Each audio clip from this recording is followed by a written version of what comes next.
Nationalism in India.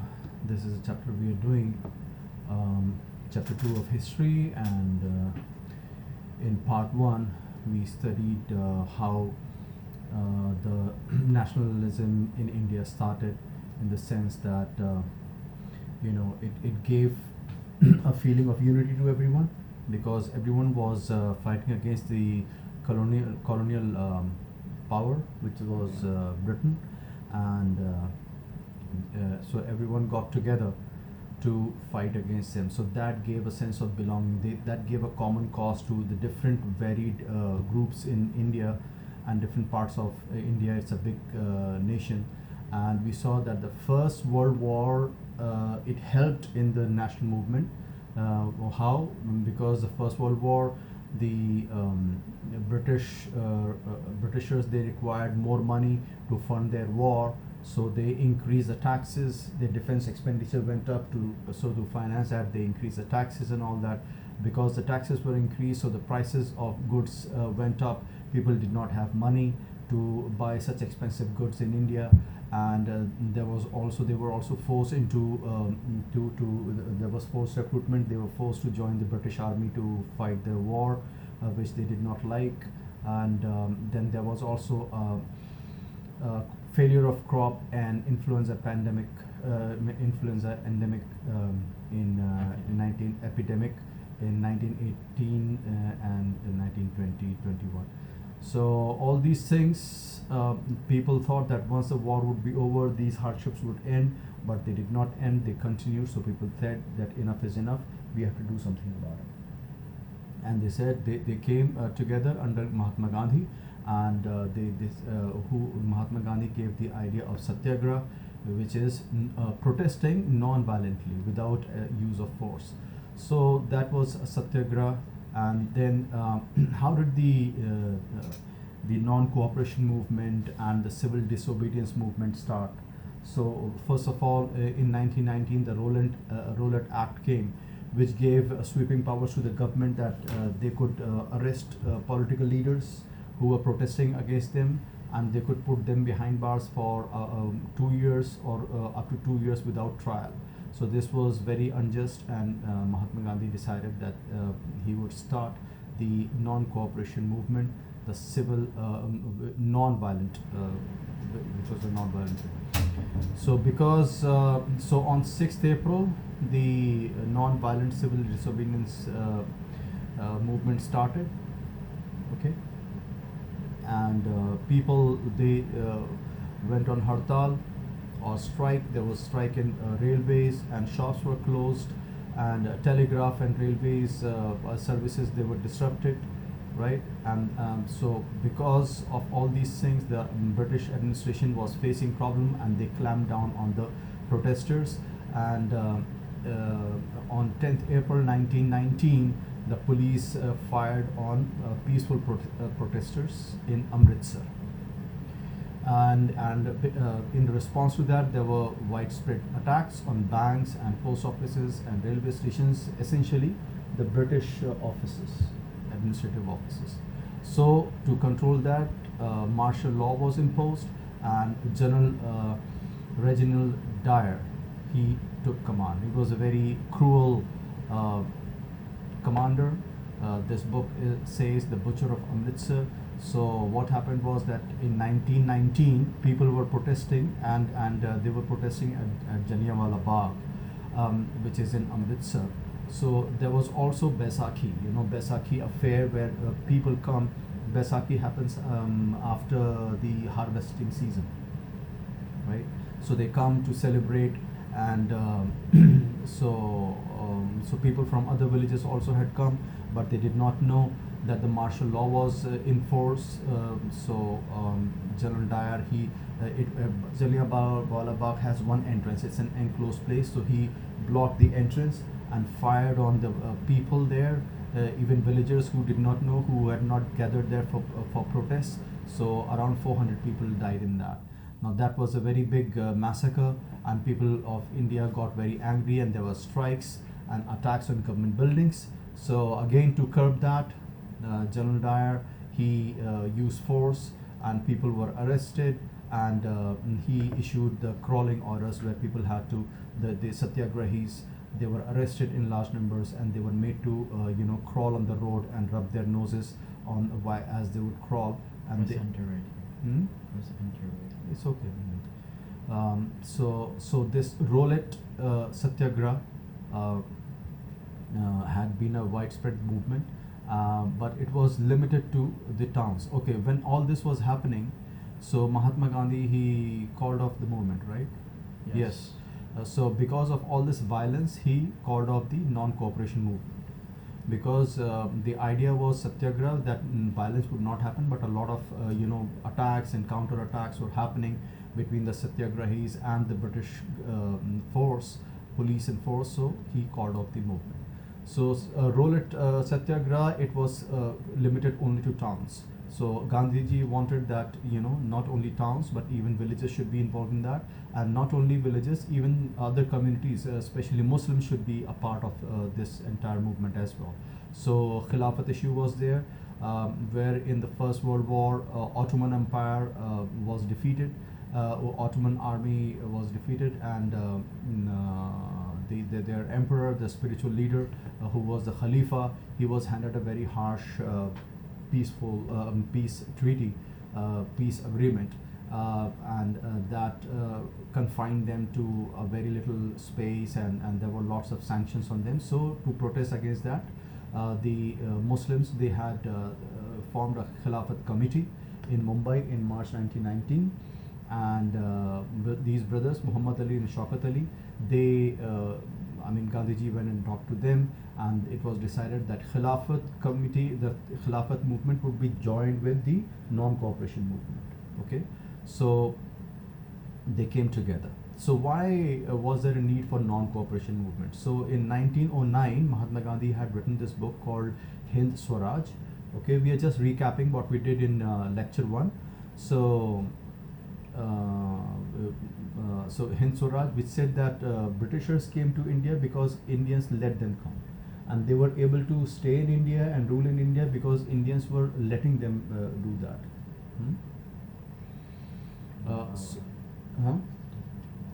Okay, I see. So we were just there.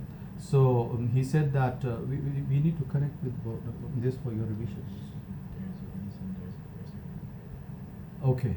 So all that, and so he said that if Indians will not cooperate with Britishers, they will not be able to continue their rule here in India, and they would have to return back to Britishers. So he said, okay, let us have the non-cooperation movement. So we saw non-cooperation movement was confined to towns. Okay, non-cooperation movement. So different strands within the movement. Non-cooperation Khilafat movement, it started in January 1921.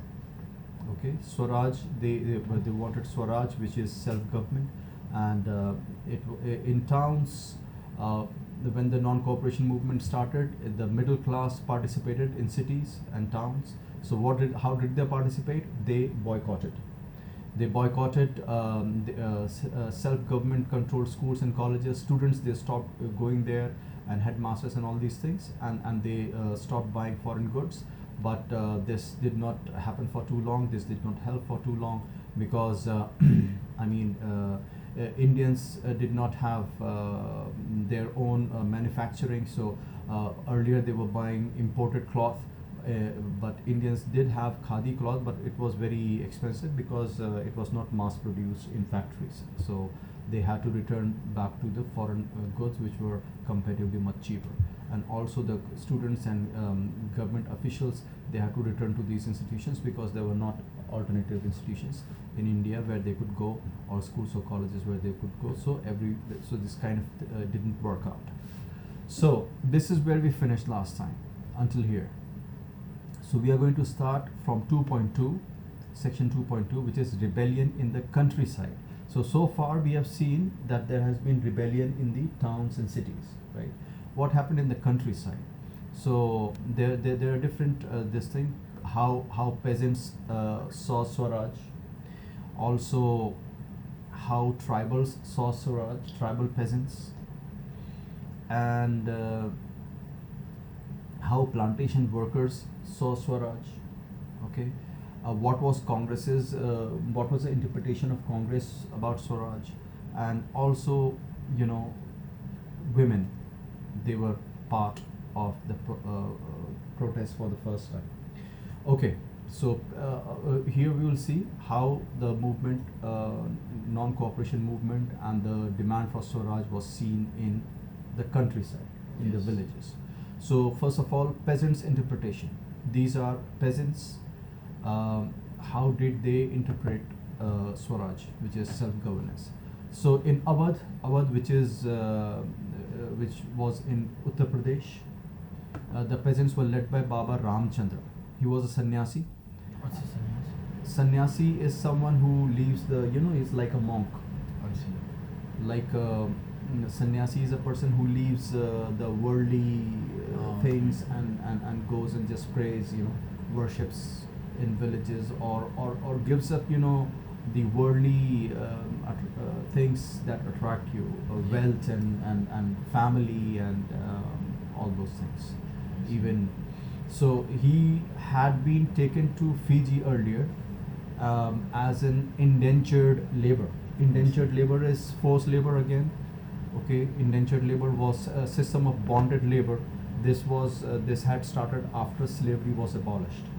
So indentured labor, they were forced labor. They were paid very little, and they were picked up and they were just taken to places from one place to the other. So by basically, it was another name for slavery. kind of, yes. Because, slavery wasn't allowed anymore, right? Yes, So- exactly. So these colonial powers, they picked people from here and they took him all the way to Fiji. So there he had worked. So he hated the British Raj, and he had come back from there. So the movement here was against talukdars and landlords.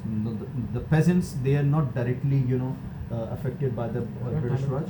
talukdars? Talukdars were also, you know, basically people who were in charge. They had administrative powers, and they were I see. collecting money and taxes collectors. from people. Yes. So this movement was against, because these are peasants. They did not want to pay the taxes and the levies and the cesses Yes. to the landlords and talukdars, and they had to do begar. Begar Yeah. is forced labor It's without forced any labor. money. Yeah. Forced labor without any money. Again, another name for slavery. Right. So they did not want to give all this money to the talukdars and landlords, and also there was no security of tenure, because they would take the land for tilling on rent, and these landlords, they would not give it to them for a long time, because if they have it for a long time, then they would claim their right on that. So regularly they would evict them, you know, so that they cannot they do not have any right to over the leased land. So all these were the problems of the peasants. So they looked at Swaraj, that they will be freed from talukdars and landlords, right? And all the taxes and levies and everything that came with them. Yes. So which means, so they thought that Swaraj would end all these taxes that the peasants had to pay to these people. So the peasants movement demanded reduction of revenue, abolition of begar, okay, and social boycott of oppressive landlords. So this was their, view of Swaraj. And because they didn't want to cooperate with them, so they stopped serving the landlords and these people. How? The dhobi buns, dhobi is a washerman. Yeah, I know what Yes. this is. So what does buns mean? Yeah. Like groups of them? Yes. Nai Nai is the Barber. barber. Nai and dhobis, they stopped serving them, I see. right? And barbers and washermen, they stopped serving these people. So they were just to put some pressure on them. In June 20, Jawaharlal Nehru began going around the villages in Awadh, I told you, in Uttar Pradesh, and trying to understand their grievances. What were the grievances of the peasants over there? And by October, he formed Oud Kisan Sabha. Oud is Awadh. Okay, I see. Awadh is also known as Oud. Oud Kisan Sabha. So he got the peasants together, and under Baba Ramchandra, who was a sannyasi, he had been taken to Fiji. He also joined him because these peasants followed Baba Ramchandra. So together they formed Oud Kisan Sabha, and very quickly, within months, 300 branches were formed in the different villages and regions. Wow, So it's quite, yes, quite the explosion, quite the popularity. yeah. So when the non-cooperation movement began, then Congress tried to get all these people into the movement. Yeah. Okay. So the peasant movement, however, developed in forms that Congress leadership was not happy, because these peasants, they were not serving the landlords, and the landlords had money, and they were willing to help Congress and fund them also. So Congress said that if we are going to really side with the peasants, then the landlords would not be happy with us. Why? Also because these people were attacking the peasants. They had started attacking their godowns, their bazaars, and looted their grain hoards, right? So Congress did not want this. They did not like this, right? In many places, local leaders told peasants that Gandhiji had declared no taxes. So people thought that if Gandhiji has declared, then why should we be still paying taxes to the landlords and talukdars? So people thought, so Gandhiji's name was being used in such a way. The name of Gandhi was being invoked to sanction all action and aspirations. Then January 1921, police fired on peasants near Raebareli, which was United Provinces. So United Provinces earlier, Uttar Pradesh, it is now. So this was a province of British India which came into existence on January 3, 1921, as a result of the renaming of United Provinces of Agra and Oudh or Awadh. Okay, Agra and Awadh, these were renamed into all these areas into United Provinces. So Jawaharlal, now because these were peaceful peasants, and the police had fired on them, so Jawaharlal Nehru wanted to go to that place where the firing had happened, but he was not allowed to go. So then he gave a speech. Okay, he addressed the peasants who gathered around him. This is how he later described the meeting. So he said that they behaved as brave men, the peasants. They were calm and unruffled in the face of danger. Even though they were fired at, they were being non-violent. I do not know how they felt, but I know that what my feelings were. For a moment, my blood was up. Non-violence was almost forgotten, but for a moment only. The thought of the great leader, Mahatma Gandhi, who by God's goodness has been sent to lead us to victory, came to me, and I saw the Kisans seated and standing near me, less excited, more peaceful than I was. And the moment of weakness passed. Weakness is the moment of anger. I spoke to them in all humility on non-violence. I needed the lesson more than they did, and they heeded me and peacefully dispersed. So this was Sariyapalli Gopal, Jawaharlal Nehru. He wrote in his biography on Jawaharlal Nehru, Volume 1. So this was about the peasants, right? Peasants' interpretation of Swaraj. Let us see what the tribal peasants say. Tribal peasants. So tribal peasants, this is about Andhra Pradesh. Andhra Pradesh is down south in this area. So tribal peasants, how they interpret Swaraj. So there are these Godam Hills of Andhra Pradesh. Now in the Godam Hills, a kind of a militant guerrilla movement started in the early 1920s. And it was a form of struggle that the Congress could, it was not a form of struggle that the Congress could approve because it was violent. Yes. Here, as in other forest regions, the colonial government had closed large forest areas. So people used to go there to graze their animals, their cattle, okay, and they would go there to collect wood and fruits. So, but the British Raj had stopped them from going to these areas. These people were angry. They were angry, and not only were their livelihoods affected, but they felt that this was a traditional right that they had. It was their birthright to use a forest that God had given them, but the Britisher had stopped them. So when the government began forcing them, and so the government also wanted to build roads there, and they wanted to use them Begar, not beggar, Begar, okay, for road building. So people revolted. They said, "You are not letting us use our forest, And then you are you're forcing using us." it. And you're using it, you're destroying it, and then you're making us destroy it. So Yeah. So like- so there was this guy called Alluri Sitaram Raju. I see. You know this guy. His picture is there on the Indian stamp, right? Alluri Sitaram Raju. So he was a person who came to lead them. Okay. So Alluri Sitaram Raju claimed. Now people thought that he had special powers, some special spiritual powers, as he could do astrological predictions, and he could heal people, and he could survive bullet shots. That's what people thought. So captivated by Raju, the rebels proclaimed that he was an incarnation of God. Okay, so he supported Mahatma Gandhi.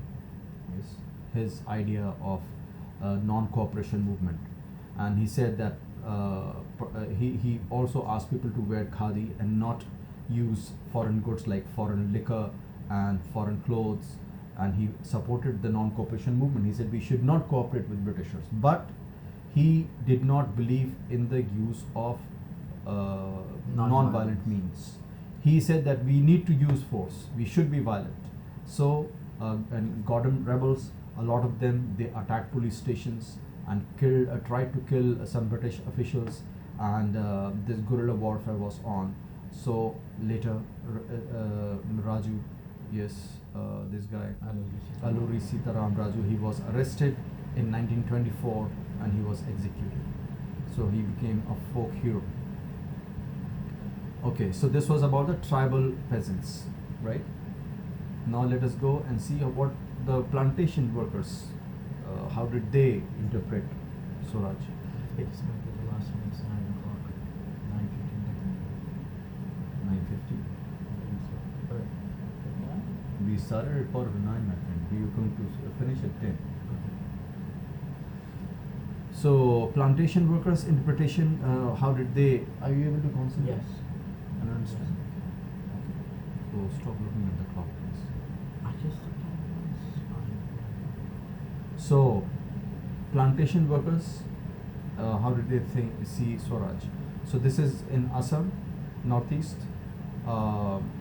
Workers too had their own understanding of Mahatma Gandhi. So for plantation, so for plantation workers, they also did not have the right to move freely, right? Yeah. They were confined in their places because they had to work in those fields, tea plantations, in which they were enclosed, and it meant retaining a link, means they could not remain linked to their villages. So there was this act in 1859, back in 1859, some 60 years before this is happening. This is happening in 1924, 21, 24, 22. So 60 years back, this Inland Immigration Act was passed in 1859. So under the Inland Immigration Act, the plantation workers were not permitted to leave the tea gardens. They had to be confined and they had to be working there, and they were never given permission. They were very rarely given permission to go away from there and go to their villages. So when they heard of the non-cooperation movement, they said, okay, fine, this is all, they thought that this is all over. And Gandhiji has told us not to work for these people, and Gandhiji is going to come and he is going to distribute the land and give us land in our own villages. So what they did, they just left the plantation. They did not listen to the authorities and they left the plantations. They wanted to go back to the villages, but they could never reach there because there was a strike, railway and steamer strike. They could not travel to their villages. They were stranded there, and they were brutally beaten by the police over there. Police brutality is just such a bull. Yeah. So what I see is that at every juncture, Jallianwala Bagh, here, or any protest, even after killing 400 people, almost 400 people at Jallianwala Bagh, General Dyer, he passed the crawling orders. Yeah. So instead of being apologetic or trying to just calm people, they always resorted to force. And no regard for human life. Yeah. So this was the travel, the plantation workers. Yes. Their interpretation of Swaraj. Now, Yes. what was the interpretation of Swaraj of Congress? I see. The problem was that Congress never defined what was the vision of the movement, but they saw it differently. They thought that what is Swaraj? Swaraj would be a time which will be the end of suffering and trouble for all the people in India, not only any specific locality or any specific community like rich peasants or poor peasants or tribal peasants or plantation workers, right?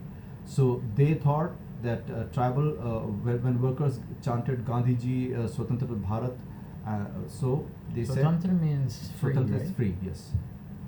Okay. Swatantra is free, yes.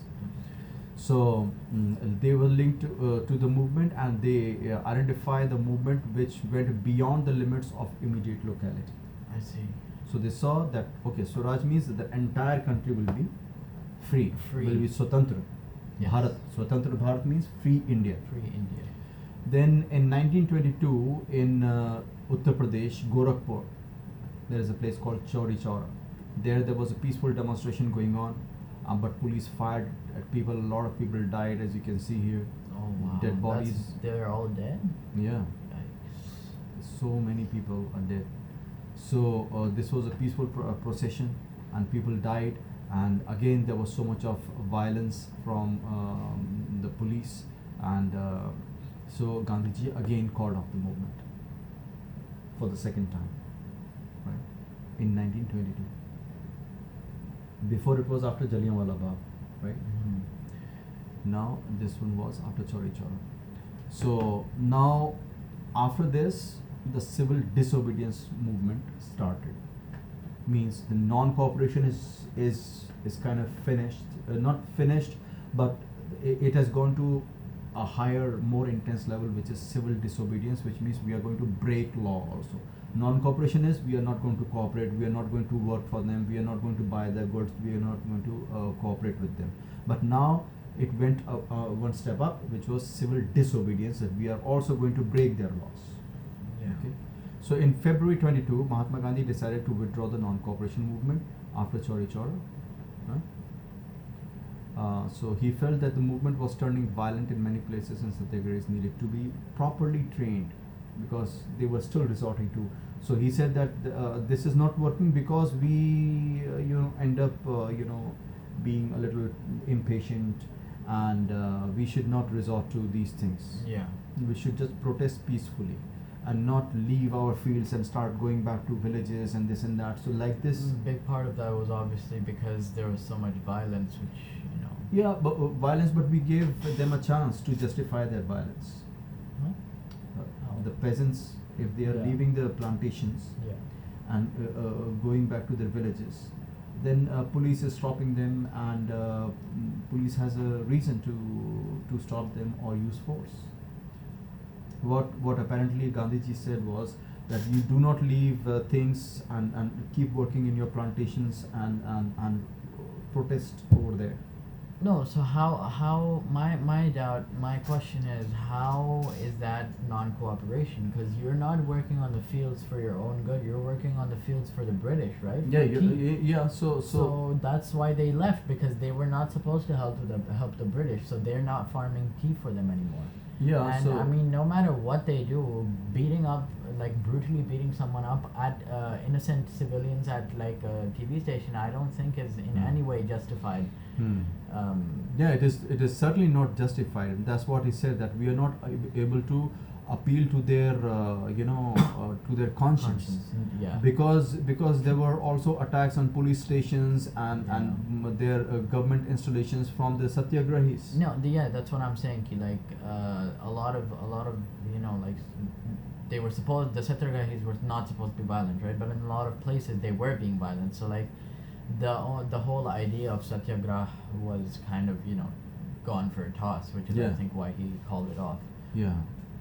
Yeah. So he said that first we need to just train them properly, and everyone should clearly understand how we have to Yeah. go about There was satyagraha. so many misinterpretations of what Swaraj and Satyagraha meant across the entire Indian subcontinent, Yeah. that people were like, Yeah. like half of the people had different Like Alluri Sitaram, Exactly. he didn't believe that Exactly. non-violent is the right way of going about it. Yeah. Congress, sometimes there were some leaders within Congress who were not willing to support this movement. Yeah. Yeah. So now we see the progression towards civil disobedience. So 1922 he had already called off the non-cooperation movement because of a lot of violence and all, and he said, okay, Yeah. first we need to properly train the people, and satyagrahis about non-violence. So within the Congress also, they were tired of mass struggles, and they wanted to, many leaders in Congress, they wanted to participate in the elections. In 1919 there was this Government of India Act which allowed Indians to Get contest elected in council. Yeah, in the councils. Yes, provincial councils. But these were not very democratic, Yeah, councils, Obviously. and they had very limited powers. So Congress thought that if we will get elected to these councils, we will be able to raise our voice, and we will be able to over time we'll get more and more powerful and work professionally. yeah, if not get powerful, at least we can voice our concerns, but if we are following non-cooperation and we are not contesting elections, then there is no one to raise Yeah, these exactly. concerns. Exactly. So these kind of conflicts were there. So C.R. Das and Motilal Nehru was the father of Jawaharlal Nehru. They formed a new party called the Swaraj Party within the Congress to argue for a return to council politics, right? Returning to council politics means, okay, not going by the non-cooperation movement. Yeah, just contesting in the council, provincial elections and getting elected, and Right. basically putting up a fight on the legal stage. Right. But his son Jawaharlal Nehru and Subhash Chandra Bose, they said Were no, radical. we will press ahead with radical mass agitation, and we will keep demanding full independence. Purna Swaraj, this will come. In such a situation of internal debate and dissension, two factors again shaped Indian politics in late 1920s. One was the worldwide economic depression. 1929 to 1932. Yes. So the agriculture prices, they collapsed from 1926, between 1926 and 1930. So the demand for agricultural goods fell and export declined. Peasants found it difficult to sell their harvests and pay their revenues, and by 1930 India was in turmoil. Okay. Yeah. So at this time, the Britishers, they formed a Simon Commission. They sent Sir John Simon to India. The Tory government is the British government. Yeah. Tory is basically anyone who is following the British idea of I see. government, I see. British idea of government. So, which is colonialism and that thing. So the Tory government or the British government, they formed a statutory commission, Sir John Commission, and its purpose of forming this commission was that they would see the formation of a constitutional system in India. That there would be a constitution and everyone would follow that constitution. If whoever doesn't follow the constitution will be put behind bars, right? So Wait, really? yeah, there's a rule even today. Well, In India. I mean, yeah, but like, what, Yeah. the Simon Commission would put him behind bars? Simon Commission would oversee the formation of a I see. constitutional system. Okay. Okay, they would come and form the constitution. Yeah. But the problem was that this entire commission did not have any Indian member So the Indians basically were they weren't represented at all. So at all. Yes. You know. So they were all Britishers. So that's what Indians opposed. They were And- like, hey, what the heck? Yes. So we don't have a voice. Right. So this is the guy, Sir John Simon. Okay, as you can see here, when he came with his commission in 1928 to India, there were calls of "Go back, Simon." Yeah. Simon, go back. Right. So all parties, including Congress and the Muslim League, participated in the demonstrations. Right. So you Yeah. see, Muslim League is also there now. In an effort to win them over, the Viceroy, Lord Irwin. Viceroy is a representative of the government, so he Yes. was the biggest, Like the- representative. Very, very similar to the Governor General. Hmm. Right. So he announced, he wanted to calm the situation. So he said in October 1929 that we are going to give you a dominion status. Dominion status is like the Commonwealth countries.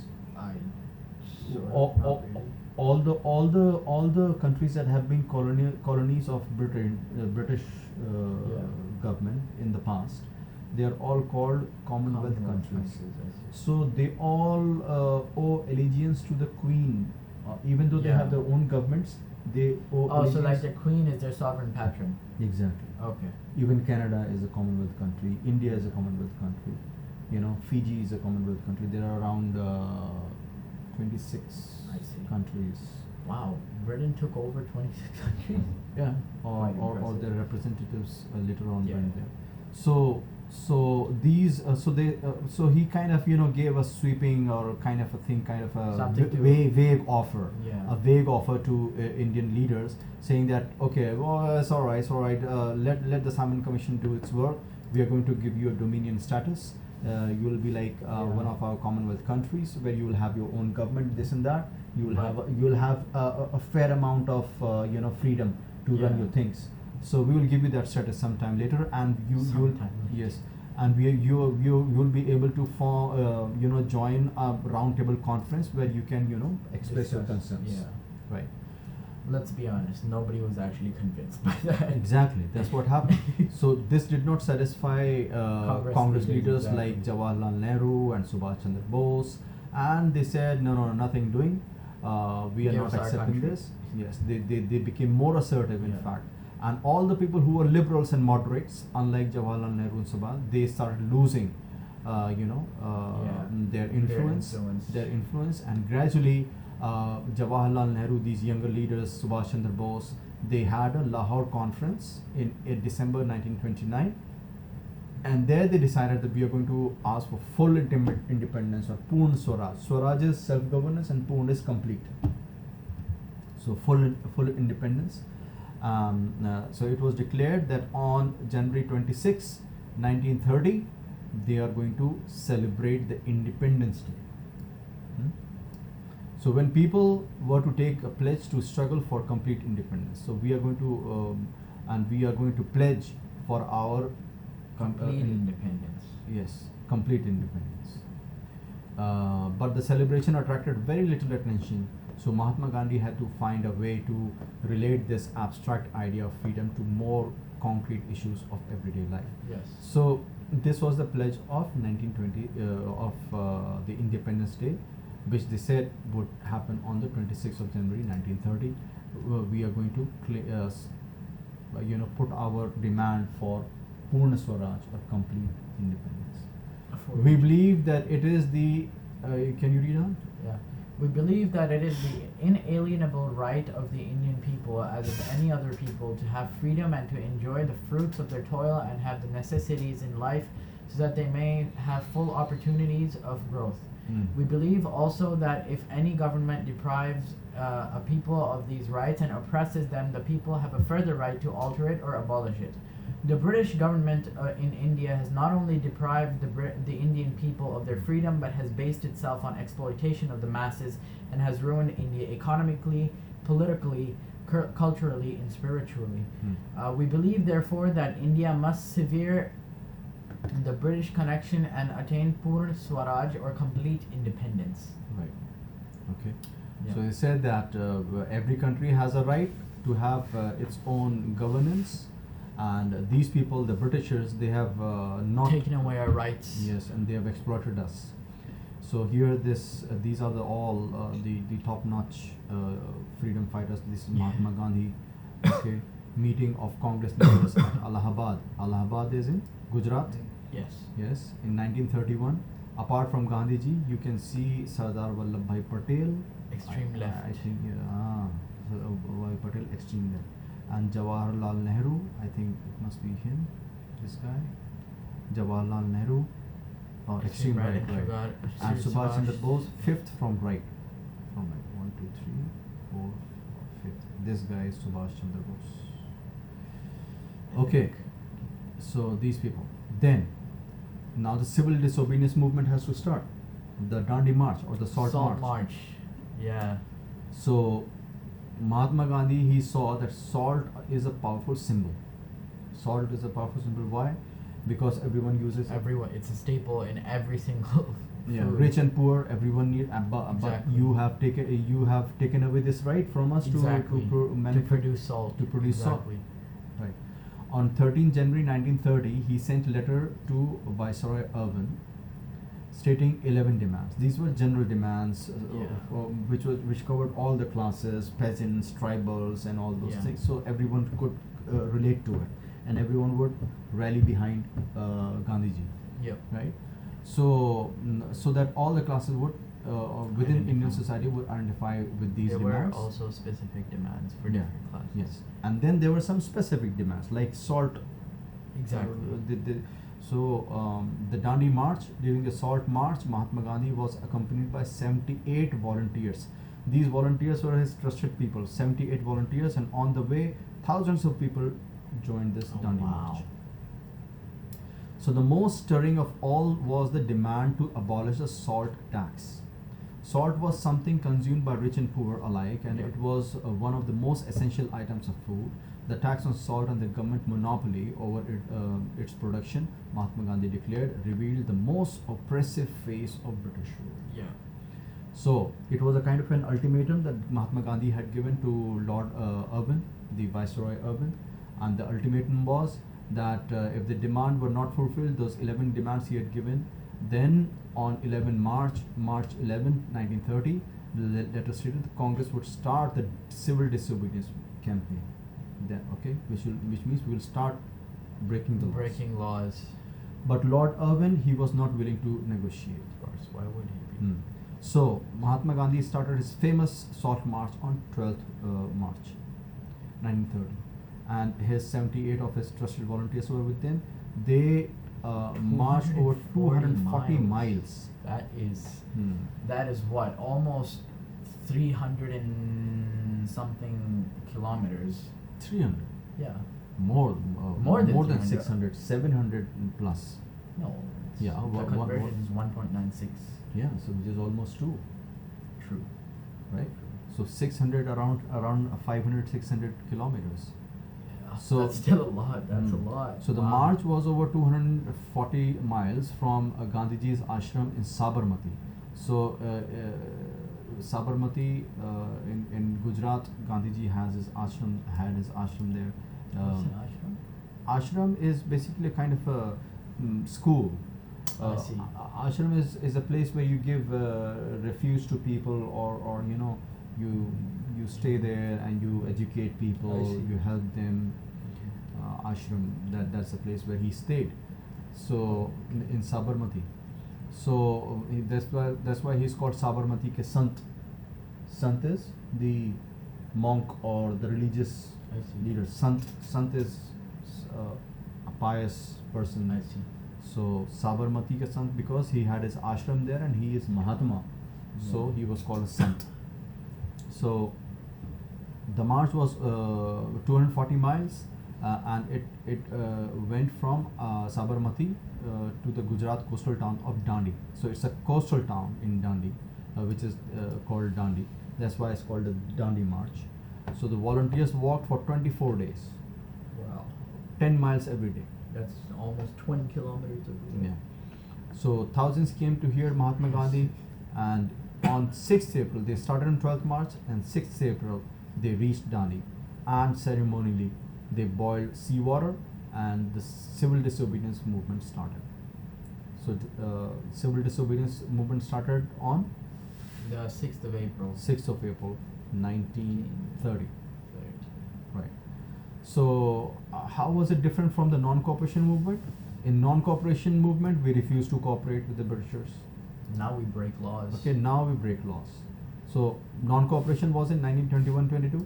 Now in 1930, we were willing to break laws. So thousands in different parts of the country broke the salt law, and they manufactured salt, and they demonstrated it in front of salt factories of the government, right? Yes.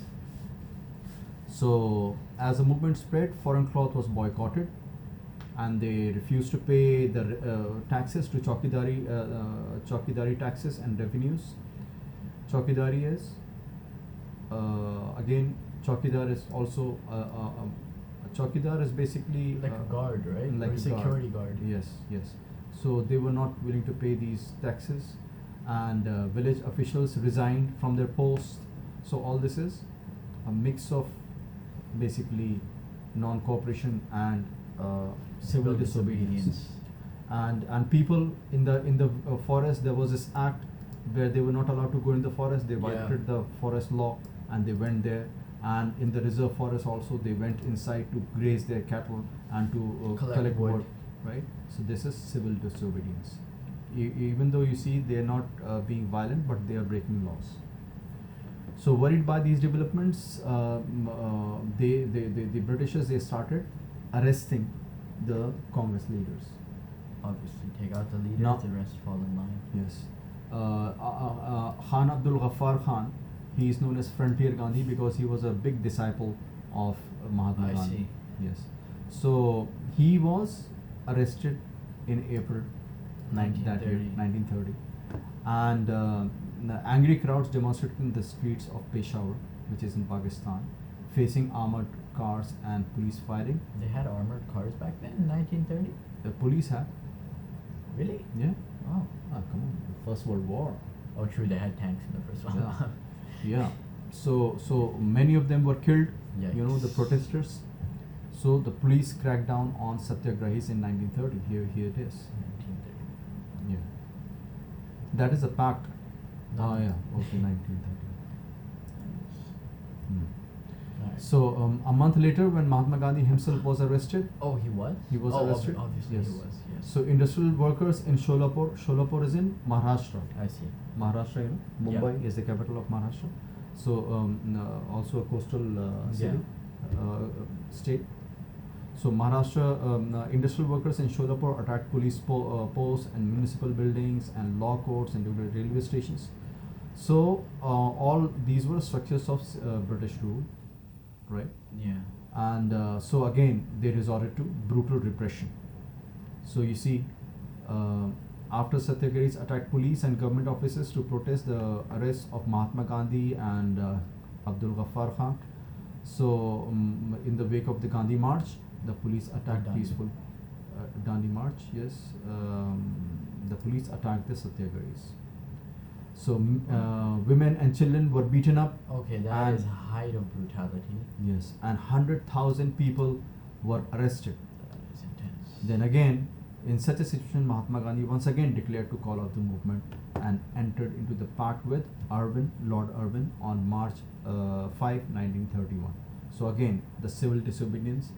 So this time, the civil disobedience movement was called off, right? Because again of brutal, Right. repression by the government Yes. and violence. Violence also from Yeah.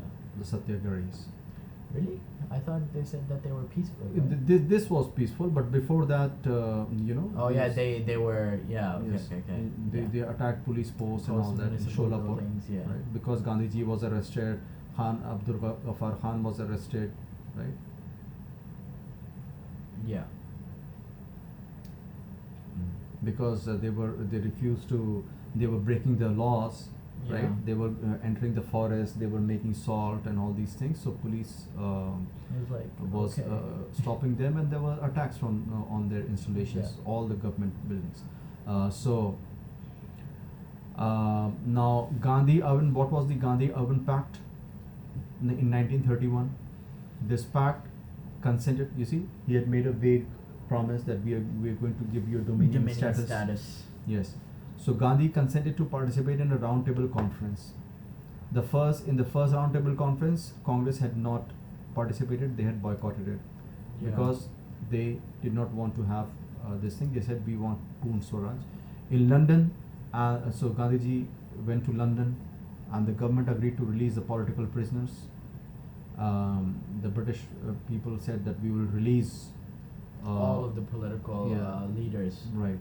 100,000 people were arrested. A lot of them were political leaders also. So in December 1931, Gandhiji went to London, but nothing came out of it, and he returned disappointed. And back in India, he discovered that the government had begun a new cycle of repression. They didn't keep their word, basically. Right. So Ghaffar Khan and Jawaharlal Nehru were in jail. Still. Yes. And Congress was declared an illegal organization. And a series of measures had been imposed to prevent meetings, demonstrations, and boycotts. With great apprehension, Mahatma Gandhi again launched the civil disobedience movement, which he had called off in 1931, right? Yes. So this was relaunched. Gandhiji went to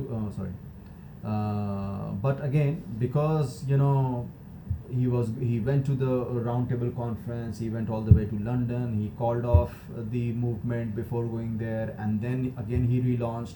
So people were not very sure what was whether it was really effective or not. Yeah. Because every time, you have to think about it, like every time they did this, they volunteered in this, people were killed, people were beaten, there was brutal repression. So I'm pretty sure like people don't want to experience that, obviously, so they were kind of... And from the British Raj, there was nothing that they were conceding, in the sense that they were not lowering the revenues. Exactly. There was no change. There was no change. They were not, giving anything back to India for that matter. So this was again he launched, but this time it did not catch momentum. It lost momentum. Yeah, it wasn't as in 3 years accepted by the people. Right. So how participants saw the movement. Yeah. Now here we are going to see how the rich peasants, how did they see the civil disobedience movement, how the poor peasants saw the civil disobedience movement. How the business class saw the civil disobedience movement, okay? And we'll see that in this movement, women also, what was their plight in this? Because if you remember, in Europe also, during the nationalist movement, women, they were part of the movement, but they were never given. Yeah, they were never given any actual privileges. Actual privileges or any positions in the parties. Even in France, they were reduced to the state of like non-active or passive citizens. Right. So there wasn't really. They did not have the right to vote. Yeah, exactly. Right. All those things. So let us see how the different classes saw this movement. Okay. Yeah. So first of all, we'll see how the rich peasants saw. Now, rich peasants. They were called the Patidars of Gujarat and the Jats of Uttar Pradesh, right? So these were the rich peasants. They had money. They were active in movement. Now, because being producers of a commercial crop, they were very hard hit by the trade depression and falling prices. Yeah. Okay? And on top of it, they had to give taxes to the government. So they wanted that all this should be abolished. Okay. As their cash income disappeared, they found it impossible to pay the government revenue demands, and the refusal of the government to reduce the revenue demand led them to widespread resentment. They said, okay, there is depression, we don't have any earnings, and on top of it, we have to give such heavy revenues to the government, and they're not willing to even reduce it a bit. So they went against it. So they expected they supported the civil disobedience movement because of this reason. This revenue and the taxes, right, falling prices. So these rich peasants became enthusiastic supporters of civil disobedience movement, and they organized their communities at the time of at times forcing reluctant members to participate in the boycott programs, because some of them were not willing to participate. So they said, okay, come on. Okay, for them the fight for Swaraj was struggle against high revenues, but they were deeply disappointed when Gandhiji returned from London in 1931 without any reduction in the Yeah. revenues. Okay, so when the movements restarted in the next year in 1932, they refused to participate. Yeah. They were like, all right, enough. So this is how they saw the rich peasants saw the civil disobedience movement. They were enthusiastic, but when Yeah. no result came out of it, they said, okay, we are not really Into it participating. anymore, yeah. Now, poorer peasants, peasantry, what were their expectations from the civil disobedience movement? So, the poorer peasantry was not just interested in the lowering of revenue demands. Many of them were small tenants cultivating land they had rented from landlords. Now, as the depression continued and cash incomes dwindled, the small tenants found it difficult to pay their rents. Right? They were also facing problems. Yeah. So they wanted that unpaid rent should be cancelled. Yeah. They didn't want to pay any rents to the landlords and talukdars. So they joined the movement for a variety of radical movements, often led by socialists and communists. Yikes. Socialists and communists, these are the people who, do not, they support the distribution of wealth and power, right? So they had also started many movements, so they joined those movements. Apprehensive of raising issues that might upset the rich peasants and landlords, the Congress was unwilling to support the poorer peasants and their demand for no rent, right? So the relationship between Congress and poor peasants became Sort of rocky. and Not very certain, because I mean, Right. they're doing so much for them, and I mean, Right. they're not getting anything in return. So right. So in 1928, this army was formed, Hindustan Socialist Republican Army. What did they say? To the altar. Altar is a table yeah, where you put Sacrifices. flowers or you conduct sacrifices and all those things. Altar, which is a religious table for prayer or sacrifice. Of this revolution, we have brought our youth, young people. We are ready Yeah. to sacrifice ourselves as As incense incense. or the sweet smell produced by burning scented wood. Many nationalists thought that the struggle against the British could not be won through non-violence, so we have to be violent. And in 1928, the Hindustan Socialist Republic Army (HSRA) was founded at a meeting in Firoz Shah Kotla ground in Delhi. Firoz Shah Kotla, which later became the cricket ground, a lot of I see. cricket matches. Now, amongst its leaders were Bhagat Singh, Jatin Das, and Ajoy Ghosh. I've heard of both Bhagat Singh and Jatin Das. Yes. Very, very iconic freedom Yes, fighters. yes. In a series of dramatic actions in different parts of India, this army, HSRA, targeted some of the symbols of British power. Okay. In April 29, Bhagat Singh and Batukeshwar Datta threw a bomb in the Legislative Assembly. In the same year, there was an attempt to blow up the train that Lord Irwin was travelling in. So Bhagat Singh, he was only 23 years when he was tried and executed by the colonial government. During his trial, Bhagat Singh stated that he did not wish to glorify his acts of violence, the cult of the bomb and pistol, but he wanted a revolution in the society.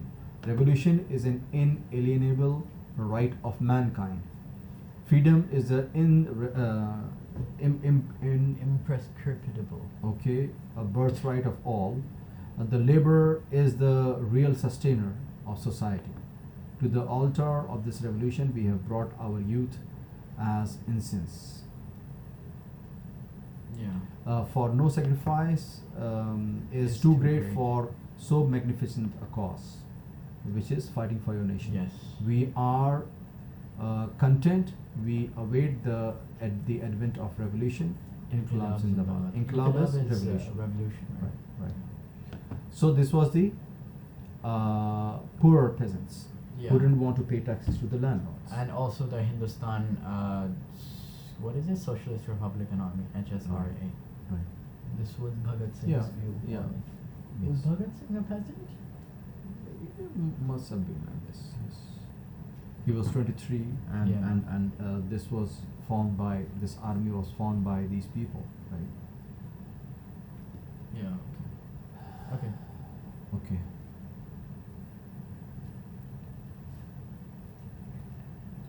Oh. So business class. Now, the business class, after the war, there was demand for a lot of goods. Yeah. There was shortage of supply, so the business class, they benefited a lot from it. They earned a lot of profit. During the First World War, Indian merchants and industrialists had made huge profits and became powerful.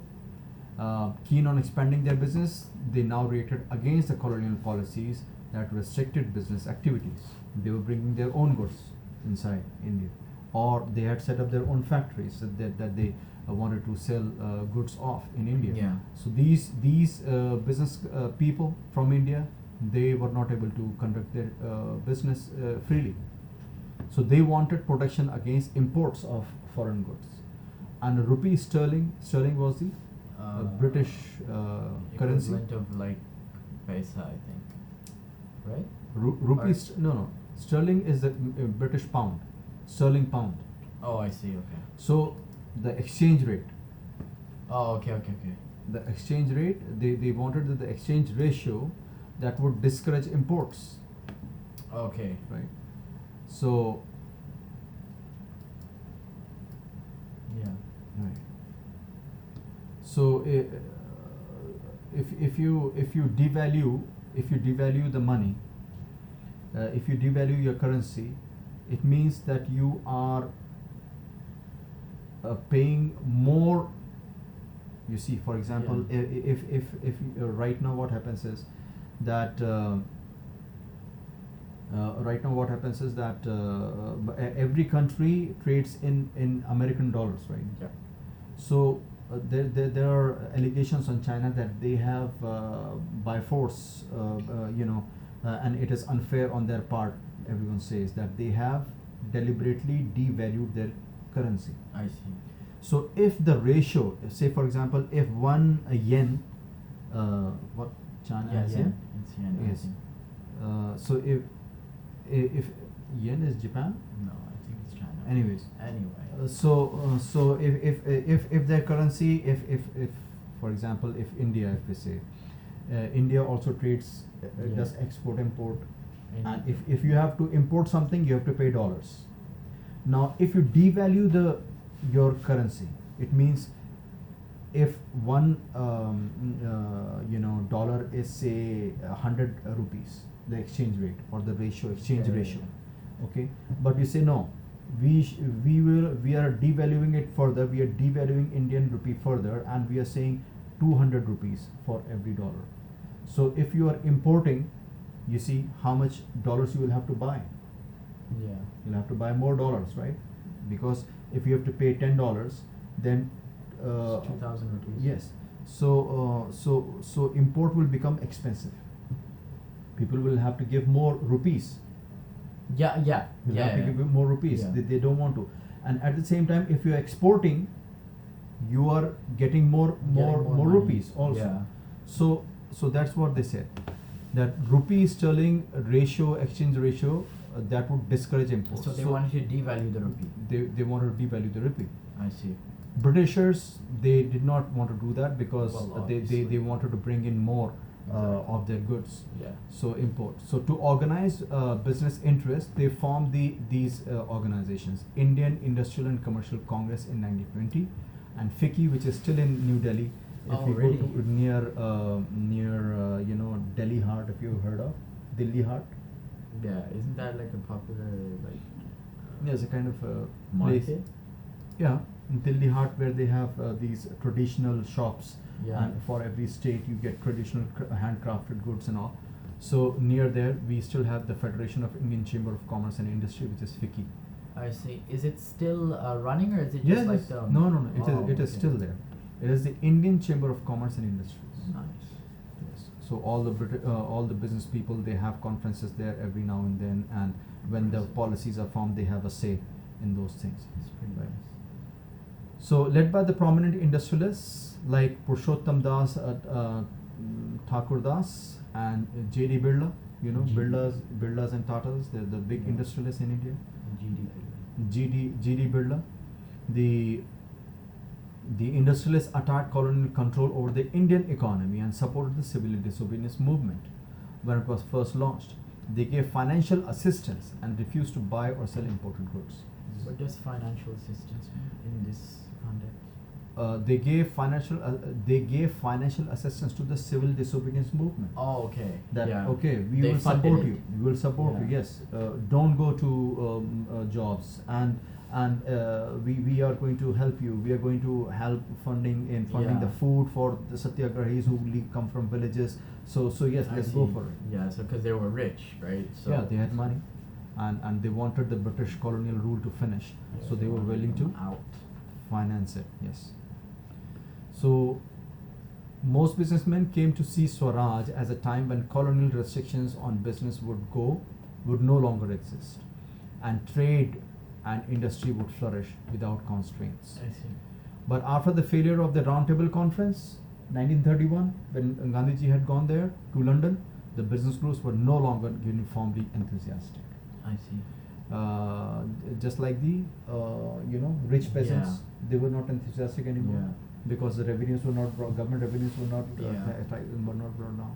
So they were apprehensive of the spread of militant activities, because if there will be so much of unrest, attacks, and also business will not happen. Their businesses, they will incur money. losses, and worried about prolonged disruption of business Exactly. because of militant activities, Yes. as well as the growing influence of socialism amongst the younger members of the Congress.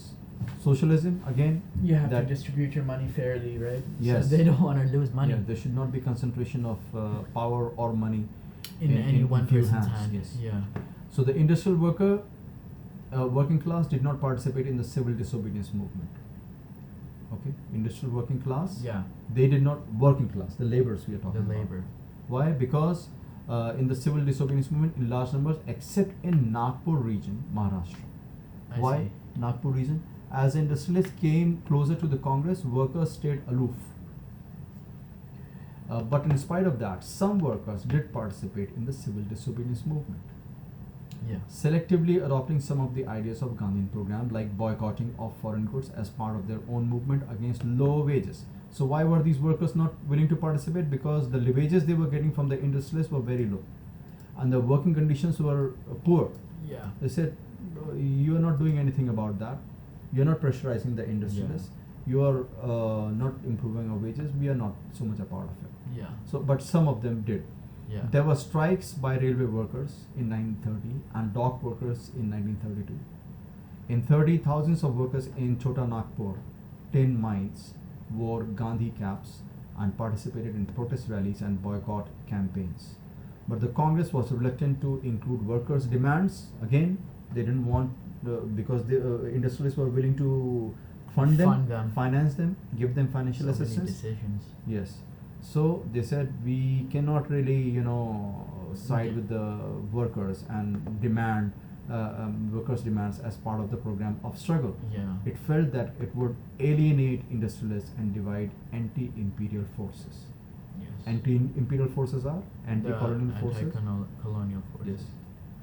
Now, women. Yeah. Another important feature of civil disobedience movement was that large-scale participation of women happened. During Gandhiji's salt march, thousands of women came out of their homes to listen to him. They participated in protest march and manufactured salt with him, and picketed foreign cloth and liquor shops, Oh wow. surrounded them, blocked the entries, and many of them went to jail. Oh wow. In urban areas, these women were from high caste families also. So not only poor but high class family women also came. In rural areas, they came from rich peasants' households. Moved by Gandhiji's call, they began to see service to nation as a sacred duty of women. That's good. Okay, But the but- British would put like women in jail. Yeah, why not? It's kind of intense. Mm. What do you mean? So- Why not? They shouldn't be putting anyone Yeah, in jail. But yeah. I mean, they are catching her. 100,000 people were True, exactly. put behind so bars. we can't exactly af- talk about morality after here. the salt march. Yeah. Yes. can't exactly talk about morality here. So during the national movement, many women for the first time in their lives moved out of their homes onto a public arena. Among the marches, you see here, these are saris, long figures. These are all women. You can see old women and mothers with children in their arms. They were part of the Dandi March. Yet this increased public role did not necessarily mean any radical change in the way the position of women was visualized. And Gandhiji was convinced that it was the duty of women to look after the home and heart, which is the family, and be good mothers and good wives. And for a long time, the Congress was reluctant to allow women to hold any position of authority within the organization. Wow, okay. It was keen only on their symbolic presence. Right. So again, not really giving many rights to women. Yeah. Okay. Just keeping them there just to make up numbers and benefit from them. But this is how it was before.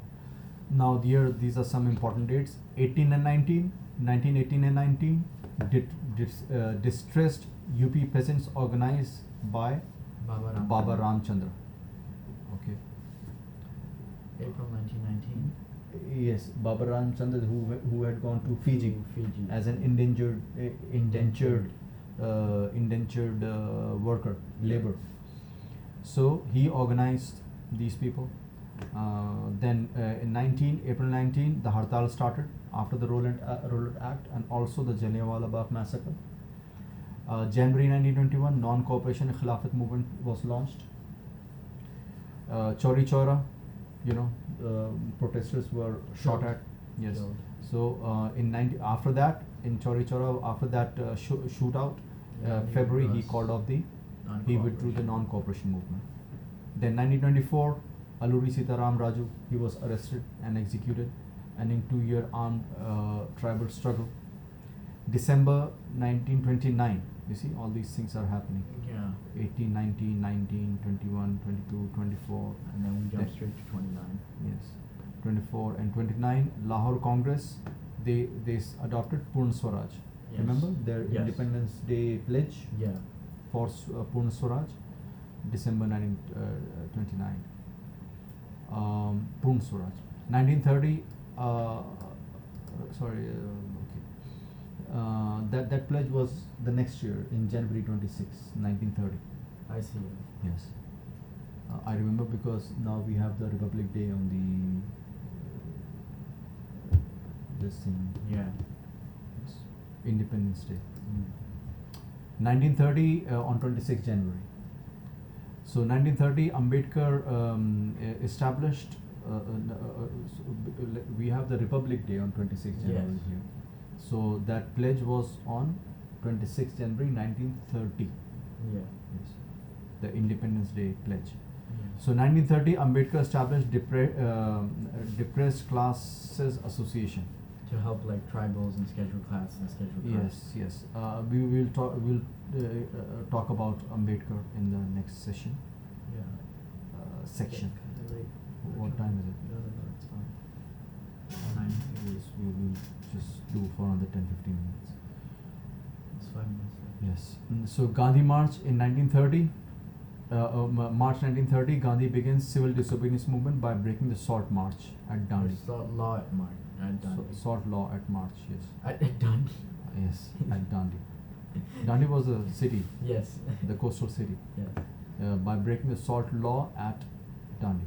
Yes. March 1931, he ends this civil disobedience movement. Yes. And second round, December 1931, second round table conference happened. Yes. Yes, we will. But Rhea, we'll go in 5 minutes.